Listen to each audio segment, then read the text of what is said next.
BJP के 10 बड़े नेता जो कि नरेंद्र मोदी जी के खिलाफ हैं। नंबर 10 पर नाम आता है कीर्ति आजाद जी का। क्रिकेट के मैदान पर 1983 का वर्ल्ड कप जीतने वाली टीम का हिस्सा रहे कीर्ति आजाद जी ने जब राजनीति की पिच पर कदम रखा तो उन्हें लगा कि वे यहाँ पर भी चौके छक्के लगाएंगे, लेकिन वो भूल गए थे कि दिल्ली की राजनीति की पिच पर गुगली फेंकने वाले बड़े बड़े उस्ताद बैठे हैं। कीर्ति आजाद जी का सीधा टकराव हुआ तत्कालीन वित्त मंत्री अरुण जेटली जी से। उन्होंने दिल्ली क्रिकेट एसोसिएशन यानी DDCA में हुए कथित घोटालों को लेकर अपनी ही सरकार के सबसे ताकतवर मंत्रियों में से एक पर सीधा हमला बोल दिया। अब दिल्ली दरबार का नियम तो आप जानते ही हैं, वहाँ राजा के खास सिपाही सालार पर उंगली उठाना यानी सीधे अपने पैर पर कुल्हाड़ी मारना है। कीर्ति आजाद जी ने सोचा था कि वो भ्रष्टाचार के खिलाफ आवाज़ उठाकर अपनी ही पार्टी में हीरो बन जाएंगे, लेकिन केंद्रीय नेतृत्व को यह अनुशासनहीनता लगी। नतीजा यह हुआ कि उन्हें दूध में से मक्खी की तरह निकालकर बाहर फेंक दिया गया। पार्टी से सस्पेंड होने के बाद उनके तेवर और तल्ख हो गए और वो मोदी जी की कार्यशैली के धुर विरोधी बन गए। क्रिकेट की भाषा में कहें तो कीर्ति आजाद जी ने जिस गेंद पर छक्का मारना चाहा था उसी पर वो क्लीन बोल्ड हो गए। क्रिकेट के इस ड्रामे के बाद अब रुख करते हैं उस सूबे का जहाँ की सियासत हर दिन एक नया रंग बदलती है। अगर आपको लगता है कि सिर्फ दिल्ली में ही बगावत के सुर गूंजते हैं तो महाराष्ट्र की इस कहानी को सुनकर आपके कान खड़े हो जाएंगे, जहाँ एक जमीनी नेता को अपनी ही पार्टी के भीतर ऐसा चक्कर भी मिला कि वो आज तक उससे उबर नहीं पाए हैं। नंबर 9 पर बात करते हैं एकनाथ खड़से जी की। महाराष्ट्र बीजेपी का वो चेहरा जिन्होंने करीब 40 साल तक खून पसीना बहाकर राज्य में पार्टी को खड़ा किया था। गोपीनाथ मुंडे जी के जाने के बाद खड़से जी खुद को महाराष्ट्र में बीजेपी का स्वाभाविक मुख्यमंत्री मानकर बैठे थे। साल 2014 में जब महाराष्ट्र में बीजेपी की सरकार बनने की बारी आई तो दिल्ली हाईकमान ने एक ऐसा पत्ता खेला कि खड़से जी के पैरों तले जमीन खिसक गई। मुख्यमंत्री की कुर्सी पर बैठा दिया गया देवेंद्र फडणवीस जी को। खड़से जी को मंत्री पद से संतोष करना पड़ा, लेकिन कहानी यहाँ खत्म नहीं हुई। कुछ ही समय बाद उन पर भ्रष्टाचार और जमीन घोटाले के ऐसे आरोप लगे कि उन्हें कैबिनेट से इस्तीफा देना पड़ा। खड़से जी का साफ मानना था कि यह सब दिल्ली के इशारे पर उन्हें राजनीतिक रूप से खत्म करने के लिए रचा गया एक षड्यंत्र था। उन्होंने सीधे तौर पर PM मोदी और अमित शाह जी की जोड़ी को चुनौती दी। उनका दर्द यह था कि जिस घर को उन्होंने अपने हाथों से सींचा उसी घर के एक नए मालिक ने उन्हें अछूत बना दिया।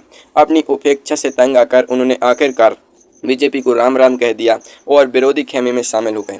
महाराष्ट्र का यह पावर गेम तो सिर्फ एक वानगी था। असली राजनीतिक भूचाल तो तब आता है जब देश का पूर्व वित्त मंत्री ही प्रधानमंत्री की आर्थिक नीतियों की धज्जियां उड़ाने पर आमदा हो जाए। चले आपको मिलवाते हैं उस नेता से जिसने सीधे देश की तिजोरी के फैसलों पर ही सवालिया निशान लगा दिया। नंबर 8 पर आते हैं यशवंत सिन्हा जी। अटल बिहारी वाजपेयी जी की सरकार में वित्त मंत्री और विदेश मंत्री जैसे भारी भरकम मंत्रालय संभालने वाले यशवंत सिन्हा जी का कद बीजेपी में किसी परिचय का मोहताज नहीं था, लेकिन साल 2014 के बाद जब पार्टी की कमान नई पीढ़ी के हाथ में आई तो यशवंत सिन्हा जी जैसे अनुभवी नेताओं को लगा कि उनकी बुद्धिमत्ता की अब इस नए दौर में कोई कद्र नहीं बची है। सिन्हा जी ने मोदी सरकार की आर्थिक नीतियां जैसे नोटबंदी और GST को देश के लिए एक बहुत बड़ा आपदा घोषित कर दिया। वो यही नहीं रुके, उन्होंने अखबारों में लंबे चौड़े लेख लिखकर सीधे PM मोदी जी की सूझबूझ पर सवाल उठाए। उनका सबसे बड़ा तंज यह था कि आज की बीजेपी में आंतरिक लोकतंत्र पूरी तरह से खत्म हो चुका है और सारे फैसले सिर्फ 2 लोगों के बंद कमरे में होते हैं। यशवंत सिन्हा जी ने पार्टी के भीतर रहकर ईंट से ईंट बजाने की कोशिश की, लेकिन जब उन्हें लगा कि दीवारें बहुत ऊंची हैं तो उन्होंने पार्टी से इस्तीफा दे दिया। बाद में तो वो विपक्ष के राष्ट्रपति उम्मीदवार तक बन गए और आज भी वो मोदी जी के फैसलों पर तीखे तीर चलाने का कोई मौका नहीं छोड़ते। यशवंत सिन्हा जी की आर्थिक सर्जिकल स्ट्राइक के बाद अब बात करते हैं उस पवित्र नगरी की जहाँ की सीट से जीतकर मोदी जी देश के प्रधानमंत्री बने। लेकिन क्या आप जानते हैं कि बनारस की सीट पर कभी बीजेपी के एक ऐसे मार्गदर्शक का राज था जिन्हें वहां से हटाना किसी के बूते की बात नहीं थी। नंबर 7 पर नाम आता है मुरली मनोहर जोशी जी का। बीजेपी के पूर्व राष्ट्रीय अध्यक्ष, प्रखर वक्ता और पार्टी के शीर्ष त्रिमूर्ति यानी अटल आडवाणी जोशी का वो अहम हिस्सा जिनके बिना बीजेपी का इतिहास अधूरा है। साल 2014 के लोकसभा चुनाव से ठीक पहले मुरली मनोहर जोशी जी के साथ जो हुआ उसने पार्टी के भीतर एक बहुत बड़ा मूक विरोध पैदा कर दिया था। जोशी जी की पारंपरिक संसदीय सीट थी वाराणसी, जहां से वो चुनाव जीतते आ रहे थे, लेकिन नई रणनीति के तहत तय हुआ कि नरेंद्र मोदी जी उत्तर भारत में अपनी लहर बनाने के लिए वाराणसी से चुनाव लड़ेंगे। योगी जी को अपनी ही जीती हुई सीट खाली करने के लिए मजबूर किया गया और उन्हें कानपुर भेज दिया गया। हालांकि वो कानपुर से भी चुनाव जीत गए, लेकिन दिल का घाव बहुत गहरा था। इसके बाद साल 2019 में बढ़ती उम्र का हवाला देकर टिकट ही नहीं दिया गया। जोशी जी को लाल कृष्ण आडवाणी जी के साथ मार्गदर्शक मंडल नामक एक ऐसी ठंडी बस्ती में डाल दिया गया जहां से सिर्फ सलाह दी जा सकती है, लेकिन उस सलाह को मानना या ना मानना नए नेतृत्व की मर्जी पर निर्भर करता है। जोशी जी ने कई मौक़ों पर सरकार के गंगा सफाई अभियान और अन्य नीतियों पर दबी जुबान से लेकिन बेहद तीखे सवाल उठाए हैं। बनारस की गलियों का यह दर्द तो अभी शुरुआत है। अब हम उस नाम की तरफ बढ़ रहे हैं जिसे बीजेपी का असली भीष्म पितामह कहा जाता है। एक ऐसा नेता जिसने रथ यात्रा निकालकर बीजेपी को शून्य से शिखर पर पहुंचाया, लेकिन जब फल खाने का समय आया तो उन्हें सिर्फ एक कुर्सी देकर किनारे कर दिया गया। नंबर 6 पर हैं लाल कृष्ण आडवाणी जी। भारतीय जनता पार्टी को 2 सीटों से उठाकर सत्ता के सिंहासन तक पहुंचाने वाले आडवाणी जी ही वो शख्स थे जिन्होंने कभी नरेंद्र मोदी जी के राजनीतिक करियर को गोधरा कांड के बाद बचाया था, जब अटल जी राजधर्म की बात कर रहे थे। लेकिन राजनीति का दस्तूर बड़ा बेदर्द होता है। साल 2013 में जब गोवा की कार्यकारिणी में नरेंद्र मोदी जी को बीजेपी के चुनाव अभियान का अध्यक्ष और प्रधानमंत्री पद का अनौपचारिक चेहरा बनाया जा रहा था, तब आडवाणी जी इसके सख्त खिलाफ थे। उन्होंने विरोध स्वरूप गोवा जाने से ही इनकार कर दिया और पार्टी के सभी पदों से इस्तीफा दे दिया। उनका मानना था कि मोदी जी के आने से पार्टी का सामूहिक नेतृत्व खत्म हो जाएगा और एक व्यक्ति की तानाशाही शुरू हो जाएगी। हालांकि संघ के दबाव में उन्होंने इस्तीफा तो वापस ले लिया, लेकिन सत्ता में आने के बाद मोदी जी ने उन्हें सीधे मार्गदर्शक मंडल का रास्ता दिखा दिया। आडवाणी जी को राष्ट्रपति बनाने की मांग भी उनके समर्थकों द्वारा की गई, लेकिन वो भी नहीं हुआ। देश के इस सबसे सीनियर नेता का विरोध भले ही आज मौन हो, लेकिन इतिहास से गवाह है कि वो मोदी जी के उभार के सबसे पहले और सबसे बड़े विरोधी थे। आडवाणी जी का यह मौन विरोध तो इतिहास के पन्नों में दर्ज हो चुका है, लेकिन क्या होगा जब पार्टी के ही एक युवा और गांधी उपनाम वाले सांसद अपनी ही सरकार को रोज आईना दिखाने लगे। चले चलते हैं उस युवा नेता की तरफ जिसने अपने तीखे बयानों से पार्टी की नाक में दम कर रखा है। नंबर 5 पर आते हैं वरुण गांधी जी। मेनका गांधी जी के बेटे और पीलीभीत से कई बार सांसद रहे वरुण गांधी जी के तेवर पिछले कुछ सालों में अपनी ही सरकार के खिलाफ बेहद आक्रामक रहे हैं। जहां एक तरफ बीजेपी के तमाम सांसद सरकार की हर नीति पर आंख बंद करके ताली बजाते हैं, वहीं वरुण गांधी जी अपनी ही सरकार को रोजगार, पेपर लीक, महंगाई और किसानों के मुद्दे पर कटघरे में खड़ा करते रहे हैं। जब देश में किसान आंदोलन चल रहा था, तब वरुण गांधी जी अकेले ऐसे बीजेपी सांसद थे जो खुलेआम किसानों के समर्थन में ट्वीट कर रहे थे और सरकार के रवैये को संवेदनहीन बता रहे थे। उन्होंने देश की बदहाल शिक्षा व्यवस्था और युवाओं की बेरोजगारी पर इतने लेख लिखे कि विपक्ष को भी बैठे बैठाए मुद्दा मिल गया। केंद्र नेतृत्व को उनका यह बागी रुख बिल्कुल रास नहीं आया। नतीजा यह हुआ कि साल 2024 के लोकसभा चुनाव में उनका टिकट पूरी तरह से काट दिया गया। साल 2026 में भी वरुण गांधी जी भले ही बीजेपी के तकनीकी सदस्य हों, लेकिन उनके विचार और उनकी लेखनी आज भी मोदी सरकार के काम करने के तरीके पर एक बड़ा सवालिया निशान लगाती है। वरुण गांधी जी की यह खुली बगावत तो सबने देखी है, लेकिन बीजेपी के इतिहास में एक ऐसा रहस्यमय चेहरा भी है जिसकी दुश्मनी पीएम मोदी जी के साथ इतनी पुरानी है कि उसके पीछे की इनसाइड स्टोरी जानकर आपके रोंगटे खड़े हो जाएंगे। एक ऐसा संगठन मंत्री जिसे रातों रात राजनीति के सीन से ही गायब कर दिया गया। नंबर 4 पर बात करते हैं संजय जोशी जी की। राष्ट्रीय स्वयंसेवक संघ के प्रचारक और बीजेपी के पूर्व राष्ट्रीय संगठन महासचिव संजय जोशी जी और नरेंद्र मोदी जी के बीच की अबादत गुजरात के दिनों से चली आ रही है। 1990 के दशक में जब ये दोनों नेता गुजरात बीजेपी में सक्रिय थे, तब सांगठनिक क्षमता के मामले में संजय जोशी जी को नरेंद्र मोदी जी का सबसे बड़ा प्रतिद्वंदी माना जाता था।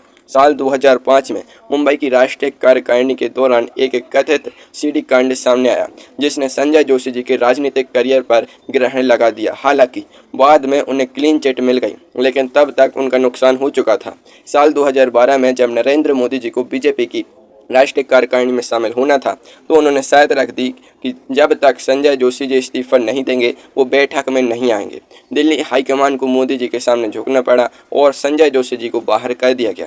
मोदी जी के पीएम बनने के बाद संजय जोशी जी को पूरी तरह से नेपथ्य में ढकेल दिया गया और आज तक उन्हें पार्टी के किसी भी मुख्य मंच पर आने की अनुमति नहीं मिली है। यह बीजेपी के भीतर की सबसे बड़ी और सबसे शांत दुश्मनी मानी जाती है। संजय जोशी जी की इस इनसाइड स्टोरी के बाद अब बात करते हैं एक ऐसे नेता की जिसने किसी बंद कमरे में नहीं बल्कि सीधे राजभवनों में बैठकर दिल्ली के सबसे बड़े वीआईपी कॉरिडोर पर ऐसे गंभीर आरोप लगाए कि पूरी सरकार बैकफुट पर आ गई। नंबर 3 पर आते हैं सत्यपाल मलिक जी। बिहार, जम्मू कश्मीर, गोवा और मेघालय के राज्यपाल रह चुके सत्यपाल मलिक जी का विरोध सबसे अनोखा और सबसे ज़्यादा नुकसान पहुंचाने वाला है। राज्यपाल का पद एक संवैधानिक और शांत पद माना जाता है, लेकिन मलिक जी ने इस कुर्सी पर रहते हुए और वहां से हटने के बाद जो खुलासे किए उसने भारतीय राजनीति में खलबली मचा दी। उन्होंने सीधे तौर पर किसान आंदोलन के दौरान पीएम मोदी जी के रवैये को अहंकारी बताया। इसके बाद उन्होंने पुलवामा हमले को लेकर सरकार की खुफिया तंत्र की विफलता पर गंभीर सवाल उठाए और दावा किया कि जब इन्होंने इस बारे में पीएम से बात की थी तो उन्हें चुप रहने के लिए कहा गया था। मलिक जी यहीं नहीं रुके, उन्होंने कश्मीर में जल विद्युत परियोजनाओं और रिलायंस इंश्योरेंस की फाइलों को मंजूरी देने के लिए उन्हें करोड़ों रुपए की रिश्वत की पेशकश किए जाने के सनसनीखेज आरोप भी लगाए। साल 2026 में भी सत्यपाल मलिक जी लगातार देश भर में घूम घूम कर मोदी सरकार की नीतियों और नीयत के खिलाफ माहौल बना रहे हैं। उनकी बेबाकी ने सरकार के लिए एक बड़ी असहज स्थिति पैदा कर दी है। सत्यपाल मलिक जी के इन तीखे हमलों के बाद अब रुख करते हैं उस रेगिस्तानी राज्य का जहां की राजनीति में एक ऐसी महारानी का राज चलता है जो दिल्ली के बड़े बड़े फरमानों को चुटकियों में हवा में उड़ाने का मदा रखती हैं। नंबर 2 पर हैं वसुंधरा राजे जी। राजस्थान की 2 बार मुख्यमंत्री रही वसुंधरा राजे जी की गिनती बीजेपी की उन बेहद गिने चुने छत्रपों में होती है जिनका अपना एक मजबूत और वफादार जनाधार है। जब से केंद्र में मोदी शाह का दौर शुरू हुआ है तब से दिल्ली हाईकमान की यह कोशिश रही है कि राज्यों में मजबूत क्षेत्रीय नेताओं को हटाकर ऐसे चेहरों को लाया जाए जो पूरी तरह दिल्ली के प्रति वफादार हों। लेकिन वसुंधरा राजे जी टेढ़ी खीर साबित हुई। साल 2018 के चुनाव में टिकट बंटवारे से लेकर प्रदेश अध्यक्ष की नियुक्ति तक उन्होंने हर मोड़ पर दिल्ली के फैसलों का कड़ा प्रतिरोध किया। साल 2023 के विधानसभा चुनाव में जब बीजेपी जीती तो दिल्ली ने परंपरा के मुताबिक एक बिल्कुल नए चेहरे भजन लाल शर्मा जी को मुख्यमंत्री की कुर्सी पर बिठा दिया। वसुंधरा जी ने पार्टी के अनुशासन को देखते हुए उस समय तो उस फैसले को स्वीकार कर लिया, लेकिन राजस्थान की राजनीति को जानने वाली अच्छी तरह जानते हैं कि वसुंधरा जी आज भी वहां की असली पावर सेंटर है। साल 2026 में भी उनके वफादार विधायकों की फौज और उनका मूक विरोध दिल्ली के लिए एक ऐसी चुनौती है जिसे नजरअंदाज करना मोदी जी के लिए भी मुमकिन नहीं है। वसुंधरा राजे जी की एक खामोश बगावत अपनी जगह है, लेकिन नंबर 1 पर जो नाम है वो ना तो खामोश रहना जानता है और ना ही किसी के दबाव में आता है। वो बीजेपी का सबसे पढ़ा लिखा वन मैन आर्मी नेता है जो रोज सुबह उठकर अपनी ही सरकार की बखिया उधेड़ने के लिए मशहूर है। नंबर 1 पर आते हैं सुब्रमण्यम स्वामी जी। हार्वर्ड यूनिवर्सिटी से अर्थशास्त्र के प्रोफेसर रहे सुब्रमण्यम स्वामी जी कानून और अर्थशास्त्र के वो धुरंधर हैं जिनसे देश की बड़ी बड़ी अदालतें और विरोधी नेता भी खौफ खाते हैं। स्वामी जी तकनीकी रूप से आज भी बीजेपी के सदस्य हैं, लेकिन सोशल मीडिया से लेकर सार्वजनिक मंचों तक वो मोदी सरकार के सबसे तीखे और विद्वान आलोचक हैं। स्वामी जी का सबसे बड़ा हमला मोदी सरकार की आर्थिक नीतियों पर होता है। वो खुलेआम कहते हैं कि देश के जीडीपी के आंकड़े बढ़ा चढ़ाकर दिखाए जा रहे हैं और असलियत में देश आर्थिक मंदी की तरफ बढ़ रहा है।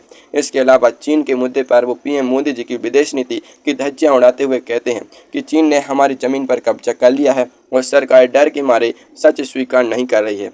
स्वामी जी को मोदी कैबिनेट में वित्त मंत्री पद का मजबूत दावेदार माना जाता था, लेकिन उन्हें कोई जगह नहीं मिली। इसके बाद से वो एक ऐसी मिसाल बन चुके हैं जो कब और किस पर दागी जाएगी यह सिर्फ स्वामी जी ही तय करते हैं।